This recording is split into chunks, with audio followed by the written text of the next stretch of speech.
Hello mga kagri, isang mapagpalang oras po sa ating lahat. Welcome po sa ating video.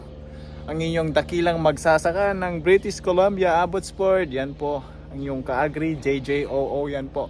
Welcome po sa ating video. At yan, gusto ipakita mga kababayan yung kita nyo ba yung magandang tanawin dito? Yan po. Simula dyan nakikita yung mga green na yan. Papakita, iikot natin yung camera yan.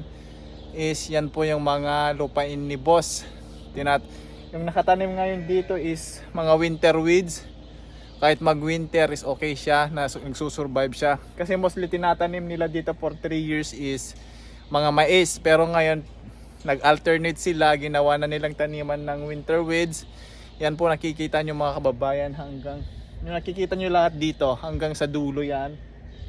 Yan po is pag-aari ni boss namin. Tapos nakikita dyan yung mga dark na yan, yung mga dark green na yan, yan po ay mga maisan din nila boss. Yan po yung konti lang yung tanim nilang mais ngayon sa this part, pero sa ibang lupain nila is may mga tanim din silang madaming mais.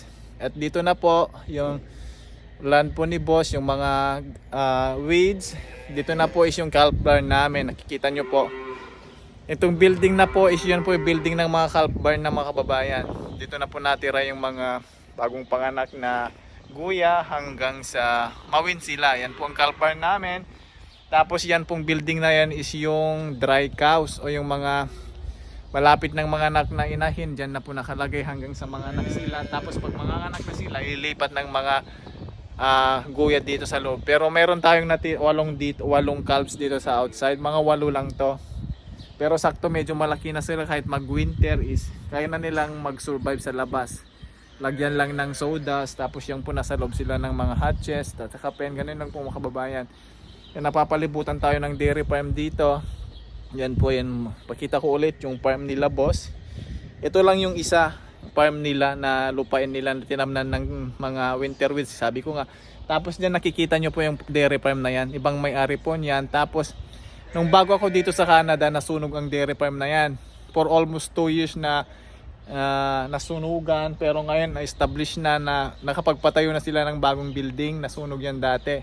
Ngayon, pero nag-ooperate naman habang for 2 years, nag-ooperate pa rin siya. Pero the other side po yung barn nila. Pero ngayon, okay na siya, na-fix na siya. Ayan, nag-ooperate na sa medyo bago yung building. Magandang tignan mga kababayan.